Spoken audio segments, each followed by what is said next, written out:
안녕하세요. 둔산 랜도내과 의원 내분비내과 전문의 윤혜진 원장입니다.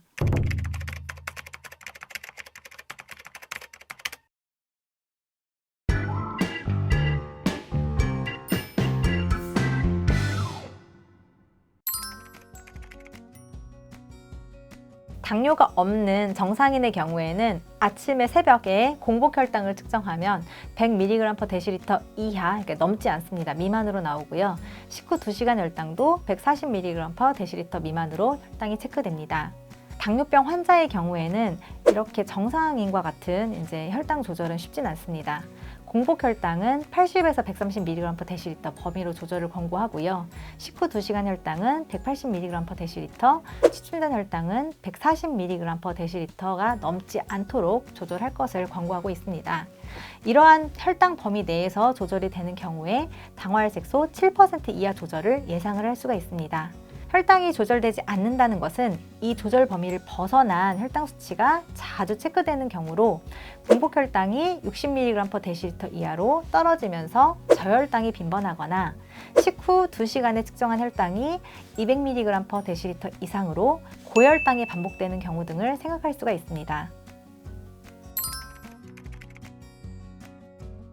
일반적으로 혈당이 약간 높다고 해서 증상이 있는 경우는 드뭅니다. 하지만 당화혈색소가 9% 이상, 공복 혈당이 200mg/dL 이상의 고혈당이 반복되는 경우에는 물이 많이 땡긴다거나 소변을 자주 본다던가 아니면 음식을 자꾸 먹고 싶은 이러한 증상이 발생할 수 있고요. 체중 감소가 동반돼서 발생할 수도 있습니다. 뚱뚱하시던 분이 갑자기 살이 빠지시는 거죠. 고혈당이 심각한 경우에는 대사성 산증이 동반되면서 어지럼증이나 구토, 구역 등을 동반한 증상을 동반하는 경우도 있습니다. 이러한 심각한 증상이 있는 고혈당의 경우에는 반드시 인슐린 치료를 고려하여야 하며 환자분의 상태에 따라 수액 치료가 적극적으로 필요할 수 있습니다. 당뇨가 있는 분이라면 조절 상태를 보기 위해서 2-3개월에 한 번 정도 당화혈색소 측정을 권고합니다. 그리고 본인의 당화혈색소 수치 변동을 스스로 인지하고 계셔야 합니다. 인슐린이나 경구약제 치료를 하면서 당화혈색소 7% 이하라는 목표에 맞게 조절이 되고 있는지를 본인이 직접 확인하셔야 합니다.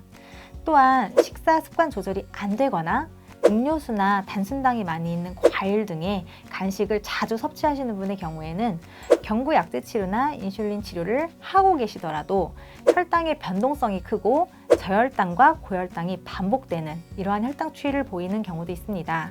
잦은 저혈당의 노출은 심혈관계 질환 위험률을 발생시키고 최종적으로는 사망률도 증가시킬 수 있습니다. 혈당 모니터링과 간식 제한 등의 식이습관 조절을 통해서 혈당을 조절 목표대로 유지하는 것이 중요합니다. 연속 혈당 측정을 해보면 환자분마다 식습관 차이가 크고 같은 종류의 음식을 섭취해도 환자 각 개인의 특성에 따라서 혈당이 오르는 정도가 다 다릅니다. 당뇨병의 유병 기간이 긴 분일수록 혈당의 변동폭이 클 수 있고요. 저혈당과 고혈당의 발생 위험이 더 높아집니다. 같은 흰쌀밥 같은 양 한 공기를 드셨어도 환자분의 유병 기간, 그동안의 조절 정도, 환자분이 현재 드시고 계시는 약, 투약 상태, 환자분 췌장의 인슐린 분비능 등 여러 가지 요소에 의해서 환자분들마다 음식에 따라서 혈당이 오르는 정도는 크게 다를 수가 있습니다. 또한 같은 환자분도 어떤 분은 밀가루를 드셨을 때, 쌀밥을 드셨을 때보다 혈당이 더 오른다든지 이런 식으로 음식 종류에 따라서 혈당 오르는 정도가 다른 경우도 있습니다. 즉 각자 갖고 있는 위험 요소와 환자 개개인 특성에 따라서 음식에 대한 혈당 상승이 다르게 나타나기도 합니다. 혈당 조절에 있어서 가장 중요한 것은 생활 습관 개선입니다. 이 중에서도 식습관 개선이 가장 중요합니다. 식습관 개선 및 생활습관 개선을 적극적으로 하면서 적절한 약물 치료가 반드시 병행하여야 합니다. 연속 혈당 측정기를 사용하는 경우 나의 식습관이나 평소 섭취하는 음식의 종류, 이로 인한 나의 혈당 변동 등을 한눈에 확인할 수 있습니다. 나도 모르게 습관적으로 먹던 음식이 오후 내내 고혈당 상태를 유지하기도 합니다. 그리고 불규칙 식사 및 당뇨 약제 사용으로 인한 저혈당의 위험성도 같이 파악해서 약제를 조절함으로써 보다 효율적인 혈당 조절을 할 수 있습니다.